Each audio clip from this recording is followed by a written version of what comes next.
बड़ी खबर आ रही है देहरादून से। बीजेपी संयुक्त मोर्चा प्रदेश पदाधिकारियों की बैठक में पहुंचे सीएम पुष्कर सिंह धामी। बीजेपी के सातों मोर्चों के प्रदेश अध्यक्ष और पदाधिकारी मौजूद हैं। आगामी लोकसभा चुनाव को लेकर यह बैठक चल रही है।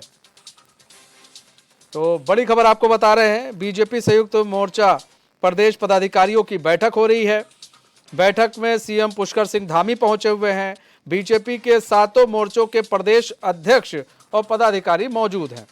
आगामी लोकसभा चुनाव को लेकर यह बैठक बहुत महत्वपूर्ण है और यह बैठक की जा रही है 2024 के चुनाव को लेकर।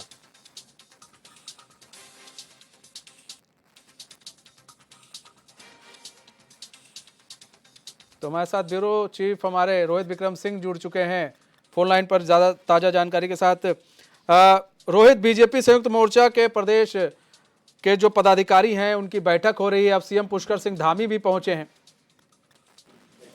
बिल्कुल मनीष, और ये संगठनात्मक लिहाज से बहुत महत्वपूर्ण बैठक है क्योंकि भारतीय जनता पार्टी के भी काशीपुर में भी एक महत्वपूर्ण बैठक हुई थी जिसमें 2 दिवसीय बैठक में जरूरी दिशा निर्देश जो है पार्टी के तमाम जो मोर्चों के जो अध्यक्ष हैं उनको दिए गए थे। और आगामी 2024 के चुनाव के दृष्टिगत जो है ये बड़ी बैठकों का सिलसिला शुरू हो चुका है, जिसमें आज जो ये संयुक्त मोर्चा प्रदेश पदाधिकारियों की बैठक जो हो रही है इसकी शुरुआत आज से हो गई है और आगामी 7 तारीख को भी एक महत्वपूर्ण बैठक राजधानी देहरादून में प्रस्तावित है। और उसके साथ ही बूथ टोलियों की 11 सदस्यीय बूथ टोलियों की बैठक भी प्रस्तावित है।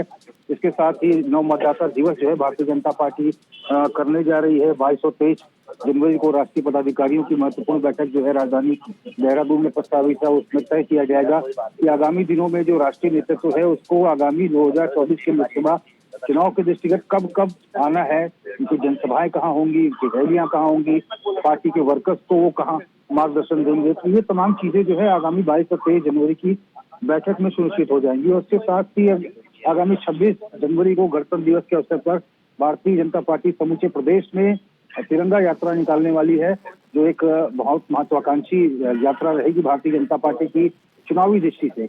अभी 2022 के विधानसभा चुनाव से भी पहले हमने देखा था कि हर घर तिरंगा अभियान भारतीय जनता पार्टी ने निकाला था, जो कि बेहद सफल अभियान रहा था। और इसी को ध्यान में रखते हुए और इसी के दृष्टिगत ये अभियान भी आगामी 26 जनवरी को प्रस्तावित है। उसके साथ ही प्रत्येक विधानसभा क्षेत्रों में बाइक रैली भी भारतीय जनता युवा मोर्चा के द्वारा निकाला जाएगा। ये तमाम कार्यक्रमों की रूपरेखा जो है इस बैठक में तैयार हो रही है। अभी समय मुख्यमंत्री पुष्कर सिंह धामी बैठक में मौजूद है। संगठन के लिहाज से जो है पहले पड़ाव में जो है सभी मोर्चों के पदाधिकारियों को पार्टी प्रदेश अध्यक्ष और तमाम पदाधिकारियों ने, संगठन महामंत्री ने दिशा निर्देश दिए और दूसरे पखवाड़े में सीएम पुष्कर सिंह धामी सरकार के कामकाज को लेकर किस तरह से जनता के बीच में पार्टी के पदाधिकारी और जो जितने भी फ्रंटल ऑर्गेनाइजेशन के जो अध्यक्ष हैं ये जाएंगे। इसकी रूपरेखा जो है मुख्यमंत्री पुष्कर सिंह धामी समझा रहे हैं।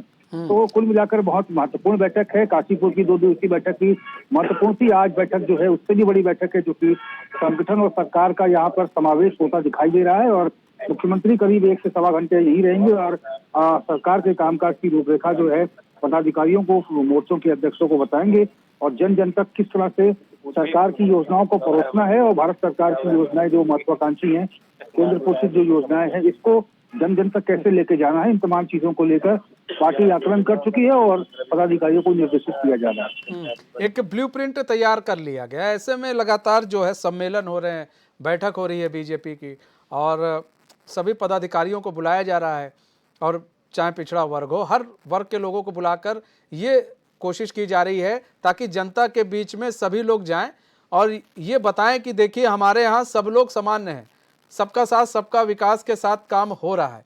लेकिन ऐसे में मुख्यमंत्री पुष्कर सिंह धामी पहुंचे हुए हैं, किस तरह के दिशा निर्देश दिए जा सकते हैं वहां पर जो पदाधिकारी मौजूद हैं, जो मोर्चों के प्रदेश अध्यक्ष मौजूद हैं, उनको किस तरह के दिशा निर्देश दिए जा सकते हैं? रोहित, देखिए भारतीय जनता पार्टी के महाअभियान के तहत मनीष से, चूंकि भारतीय जनता पार्टी एक ऐसा संगठन है, एक ऐसा राजनीतिक दल है जिसमें रोस्टर के हिसाब से चुनाव ना होते हुए भी कई कार्यक्रम लगे रहते हैं और चुनाव आते ही कार्यक्रम की संख्या बढ़ जाती है। अभी हाल ही में भारतीय जनता पार्टी की बहुत सारी महत्वाकांक्षी सम्मेलन और योजनाएं संचालित रही हैं, और चाहे वो पार्टी का जो मन की बात के कार्यक्रम प्रधानमंत्री नरेंद्र मोदी का 100वां एपिसोड हो, उसको जोर शोर से पार्टी ने मनाया। डॉक्टर श्यामा प्रसाद मुखर्जी बलिदान दिवस को जोर शोर से मनाया गया। समाज कल्याण विभाग के तमाम जगह कैंप्स लगाए गए। विकलांग पेंशन, वृद्धा पेंशन और इसके साथ ही विधवा पेंशन और प्रधानमंत्री आवास योजना जैसी तमाम महत्वाकांक्षी योजनाएं सरकार के स्तर से तो सरकार काम कर ही रही है। सरकार के काम को लेकर भारतीय जनता पार्टी का संगठन भी सरकार के साथ कदम ताल करते हुए यहाँ पर दिखाई दे रहा है। पूर्व में इस प्रकार के बहुत सारे काम हो चुके हैं और भारतीय जनता पार्टी का महाजनसंपर्क अभियान भी हाल फिलहाल में देखिए बहुत सकुशल संपन्न हुआ है। मिस कॉल अभियान सकुशल संपन्न हुआ। टिफिन बैठकें भारतीय जनता पार्टी की हर विधानसभा क्षेत्रों में हुई। सभी ने इसमें बढ़ चढ़कर हिस्सा लिया। कार्यकर्ता, पदाधिकारी, कैबिनेट मंत्री, विधायक और मोर्चों के अध्यक्ष, पदाधिकारी सभी लोग ने इसमें शिरकत की। आगामी कार्यक्रमों की रूपरेखा, लोकसभा चुनाव को लेकर मार्गदर्शन सब कुछ इसमें दिया गया। और इसके साथ ही वोटर चेतना अभियान प्रत्येक विधानसभा में चलाया जा रहा है। इसमें 10,000 नए मतदाता को जोड़ने का जो अभियान है वो भी चल रहा है। महिला मोर्चा के पास सेल्फी विद लाभार्थी जैसे अभियान है जिसमें लाभार्थियों की सेल्फी खींचकर नमो ऐप पर अपलोड करने जैसी प्रक्रिया ये लगातार गतिमान है।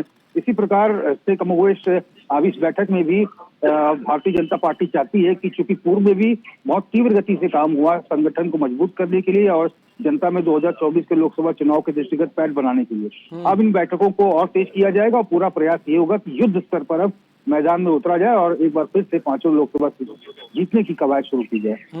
ठीक है रोहित, बहुत बहुत धन्यवाद हमारे साथ जुड़ने के लिए, तमाम जानकारी साझा करने के लिए।